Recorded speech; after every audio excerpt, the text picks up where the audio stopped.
नमस्कार, बहुत स्वागत है आपका। जी मध्य प्रदेश छत्तीसगढ़ देख रहे हैं। मैं हूं विकास ब्रजेश सक्सेना। रायपुर से खबर, जहां ईडी ने कोयला घोटाले में बड़ी कार्रवाई की। कोयला घोटाले में ईडी ने ईओडब्ल्यू में पूर्व मंत्री अमरजीत भगत समेत 35 लोगों के खिलाफ एफआईआर दर्ज कराई है। कोयला घोटाले में धारा 420 120 बी के तहत केस दर्ज किया गया है, जिसमें सौम्या चौरसिया, रानू साहू, समीर विश्नोई का भी नाम शामिल है। एफआईआर में कौन कौन आरोपी है वो भी आपको बताते हैं। अमरजीत भगत, पूर्व मंत्री देवेंद्र सिंह यादव, विधायक शिशुपाल सूरी, तत्कालीन विधायक राम प्रताप सिंह, कांग्रेस प्रवक्ता चंद्रदेव प्रसाद राय, तत्कालीन विधायक बृहस्पति सिंह, तत्कालीन विधायक चिंतामणि महाजन, गुलाब कमरो, यूडी मिंज, पूर्व विधायक कुनकुरी रामगोपाल अग्रवाल, कांग्रेस कोषाध्यक्ष विनोद तिवारी, तत्कालीन पीईपी सौम्या चौरसिया, पूर्व उप सचिव, ये नाम अभी इसमें शामिल किए गए हैं।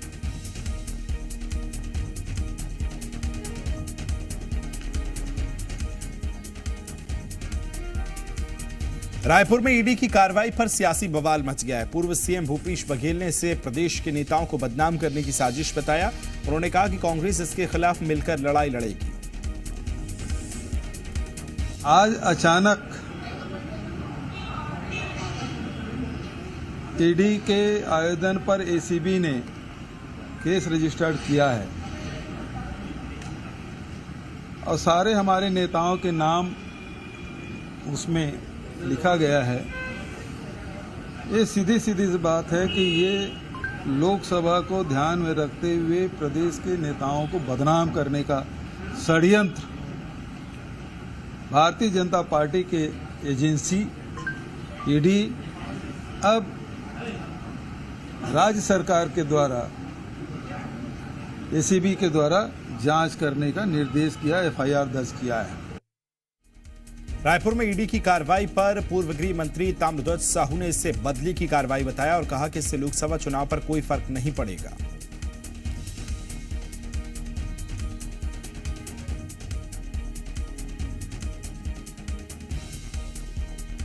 छत्तीसगढ़ के कोयला घोटाले मामले में ईडी की एफआईआर पर सियासत गर्म है। ईडी ने कांग्रेस के पूर्व विधायक शिशुपाल सूरी को भी नामजद आरोपी बनाया है। अपने ऊपर एफआईआर को पूर्व विधायक राजनीतिक साजिश का नाम दिया है। सूरी ने कहा कि उन्हें राजनीतिक साजिश के तहत शिकार बनाया गया है। राजनीतिक षड्यंत्र है। सभी को मालूम है कि जब भी चुनाव आते हैं तो भाजपा इसी तरह की कार्रवाई करती है और इसमें समझने वाली बात यह है कि किसी एक डायरी का हवाला दिया है कि उस डायरी में किसी का नाम लिखा है। अब मुझे नहीं मालूम किस डायरी में किसका नाम लिखा है। ये तो कोर्ट में जब जाएंगे तब ये पर्दाफाश होगा। ईडी की कार्रवाई पर विपक्ष के सवाल उठाने पर रायपुर में मुख्यमंत्री विष्णुदेव साय ने कहा कि स्वतंत्र एजेंसी ईडी है।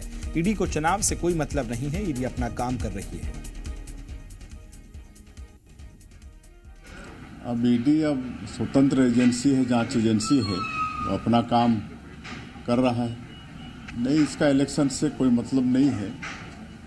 ईडी तो अपना काम करते रहता है, चाहे जो भी जांच एजेंसी है। खबर को विस्तार देंगे। एसोसिएट एडिटर रूपेश गुप्ता मेरे साथ जुड़ गए। रूपेश, एक तरफ ईडी की कार्रवाई है और कार्रवाई के बाद जितना हड़कंप कार्रवाई से होना चाहिए उसके बाद सियासत में देखने को मिल रहा है। आरोप प्रत्यारोप भी शुरू हो गए। किस तरह से अभी सियासत होती नजर आ रही है और इसका अंत कहां होगा? देखिए, जाहिर तौर पे चूंकि कार्रवाई हुई है और लोकसभा चुनाव सामने है तो सियासत होना लाजमी है। कांग्रेस ने सियासी कार्रवाई करार दिया है। कहा है कि लोकसभा चुनाव से पहले भारतीय जनता पार्टी की सरकार के दबाव में ईडी ये कार्रवाई कर रही है और राज्य के जो कांग्रेस के लीडर्स हैं उनको बदनाम करने की कोशिश की जा रही है। अब से पहले जो कोल स्कैम में तमाम नाम आते थे, 11 लोग इसमें हिरासत में लिए जा चुके हैं और उसी के आधार पर इन नामों का जिक्र ईडी ने एफआईआर में किया है। इन लोगों के खिलाफ 35 ऐसे लोग हैं जिनके खिलाफ ये कार्रवाई की गई है, जिनके खिलाफ एफआईआर दर्ज की गई है। इसमें से 35 में से कई आईएएस अधिकारी हैं, कई राज्य प्रशासन सेवा के अधिकारी हैं, कारोबारी हैं और कई कांग्रेस के नेता हैं। कई ऐसे नेता हैं जिनका नाम पहली बार सुनाई पड़ रहा है। एफआईआर जिनके खिलाफ दर्ज की गई है, जैसे इदरीश गांधी का नाम आ रहा है। इसके अलावा अमरजीत भगत का नाम इससे पहले सुनाई नहीं पड़ता था, लेकिन इदरीश गांधी के साथ साथ अमरजीत भगत का नाम आ रहा है। यूडी मिंज, गुलाब कमरो, ये तमाम वो विधायक जो पहली बार चुन करके पिछले चुनाव में आए थे, उनके नाम ईडी में है। और कहा यह जा रहा है कि जो डायरी मिली है, डायरी में इन लोगों का जिक्र है। सूर्यकांत तिवारी जो इस मामले का मुख्य आरोपी बताया जा रहा है, उसके पास से जो डायरी मिली थी उसमें इन लोगों के लेन देन का विवरण मिला है, जिसके आधार पर ईडी ने के खिलाफ एफआईआर दर्ज करवाई है। जो ईओडब्ल्यू है वहां पे ये कार्रवाई की गई है। इस मामले में अब फिलहाल जांच चल रही है, इन्वेस्टिगेशन चल रहा है और इसमें और भी नाम जुड़ सकते हैं और भी लोगों को आरोपी बनाया जा सकता है। लेकिन जैसा कि आपने कहा कि लोकसभा चुनाव सामने है, उसके मद्देनजर इसको लेकर के सियासत मच गई है। कांग्रेस का कहना है कि बदले की कार्रवाई है, राजनीतिक लाभ के लिए यह कार्रवाई की जा रही है, बदनाम करने की कोशिश है। लेकिन दूसरी तरफ भारतीय जनता पार्टी के जो मुखिया हैं, उनका कहना है कि ईडी एक स्वतंत्र एजेंसी है, सेंट्रल एजेंसी है और उसने जो कार्रवाई की है स्वतंत्र किया है और इस मामले में किसी को कुछ अगर कोई निर्दोष होगा तो उसको चिंता या घबराने की जरूरत नहीं है। उसको फिर इन्वेस्टिगेशन में नाम आने से घबराना नहीं चाहिए। तो कुछ इस लाइन पर बीजेपी ने अपना स्टैंड लिया है। रूपेश, लौटूंगा आपके पास। कांग्रेस से प्रवक्ता धनंजय जी भी मेरे साथ जुड़ गए। धनंजय जी, एक तरफ कार्रवाइयां हो रही हैं, आपके नेता कह रहे हैं कि ये सियासत है, पर मुख्यमंत्री कह रहे हैं कि ईडी का कोई संबंध नहीं है चुनाव से, उसकी अपनी निष्पक्ष भूमिका है और वो कार्रवाई कर रही है। कैसे देख रहे हैं धनंजय साहब? देखिए, जिस प्रकार से विधानसभा चुनाव के पहले केंद्र की सरकार ने केंद्रीय एजेंसियों का दुरुपयोग करके छत्तीसगढ़ सरकार की छवि धूमिल करने का षड्यंत्र रचा था, उसी का पार्ट रहा है। और फिर अब लोकसभा चुनाव आने वाले हैं, तो ऐसा लगता है कि भारतीय जनता पार्टी लोकसभा में करारी हार को उनको नजर आ रही, इसलिए छत्तीसगढ़ में कांग्रेस के नेताओं की छवि धूमिल करने के लिए एसीबी के माध्यम से एफआईआर दर्ज करा दिया है। एसीबी किसके कहने पे काम करता है? मुख्यमंत्री जी कहने पे काम करता है। और वीडी मीन्स कौन है? जो विशेष आईडी के खिलाफ चुनाव लड़े थे। तो इस पर समझ में आता है कि राजनीतिक द्वेष की भावना के चलते हुए प्रकार के एफआईआर दर्ज की गई है। और निश्चित तौर पर अगर ईडी और एसीबी अपनी ईमानदारी से बिना किसी दबाव काम करेंगे तो दूध का दूध और पानी का पानी हो जाएगा, ये सारे मामले खारिज होंगे। लेकिन भारतीय जनता पार्टी जहां भी विपक्ष में सरकार है, उनके सरकार के खिलाफ सिर्फ ईडी, आईटी, सीबीआई संस्थाओं का दुरुपयोग कर रही है, छवि धूमिल कर रही है। और ये पूरे देश में एक प्रकार से भारतीय जनता पार्टी इस प्रकार से मुहिम चला रही है और लोकसभा चुनाव में जो उनकी हार जो दिख रही है उसको बचाने का षड्यंत्र किया जा रहा है। अनुराग अग्रवाल जी भी मेरे साथ जुड़ गए हैं। अग्रवाल साहब, कैसे देख रहे हैं? ठाकुर साहब एक तरफ कह रहे हैं कि लोकसभा में आपको हार नजर आ रही है और दूसरी बात वो कह रहे हैं कि जहां कांग्रेस है वहां आप टारगेट कर रहे हैं। देखिए, एक बात मैं साफ शब्दों में कहता हूं कि जिस कांग्रेस सरकार ने 5 साल में भ्रष्टाचार के अलावा जो क्या किया, ये प्रदेश की जनता ने बता दिया है। विधानसभा चुनाव में देश के तीनों राज्यों में अगर पराजय कांग्रेस की हुई है तो बहुत बड़ा विषय भ्रष्टाचार का रहा है। और ये बड़ा अद्भुत बात बताता हूँ साहब, ये पहली सरकार होगी जिसने अपने राजस्व पे स्वयं डकैती डाली है। मतलब जिसको व्यवस्था बनाने की जिम्मेदारी होती है वो स्वयं अपने राजस्व पे डकैता डाले, इससे बड़ी बात क्या हो सकती है? क्योंकि अधिकारी जेल गए हैं, आज तक उसको कोर्ट ने जमानत नहीं दी। मतलब कोर्ट भी कहीं ना कहीं मानता है कि ये दोषी थे। अगर ये निर्दोष होते तो कोर्ट पे तो, न्यायपालिका पे तो इनको भरोसा है ना। और जहां तक जी ठीक है अनुराग जी, आपकी आवाज नहीं पहुंच रही है, मैं लौटूंगा आपके पास। धनंजय जी, फिर आपके पास लौट रहा हूं। देखिए, वो फिर ये कह रहे हैं कि भाई एक निष्पक्ष जांच जो है वो हो। ईडी जो है संस्था है, वो एक अलग अपनी संस्था है, वो जो उसको कुछ तथ्य होंगे उसके आधार पर वो कार्रवाई कर रही है। ऐसे में आपको ये क्यों लगता है कि बीजेपी टारगेट कर रही है?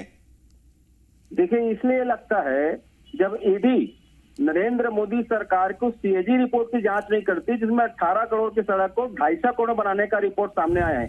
ईडी जब आयुष्मान योजना में 9 लाख जो फर्जी नंबरों से जो पंजीयन हुआ नरेंद्र मोदी सरकार में, उसकी जांच नहीं करती, तब शंका जाहिर होती है। ये ईडी जब हेमंत विश्व शर्मा हो, चाहे महाराष्ट्र के नेता हो जो भाजपा ज्वाइन कर लिए हो, या इनके अन्य नेता जिन पर ईडी कार्यवाही किया था और भाजपा ज्वाइन करे तो ईडी की जांच बंद हो जाती है ना, तब तक जाहिर होता है कि भारतीय जनता पार्टी किस प्रकार से एजेंसियों का दुरुपयोग कर रही है। दोष ईडी का नहीं है, दोष केंद्र में बैठी सरकार की नाकामी का है। वो तो ईडी को अपने हाथ में कठपुतली की तरह नचाते हैं। और ये बात कर रहे थे ना, मैं तुमको चैलेंज करता हूँ, ईडी ने नान घोटाले की जांच क्यों नहीं किया? ईडी ने जो चिटफंड घोटाला वो उसकी जांच क्यों नहीं किया?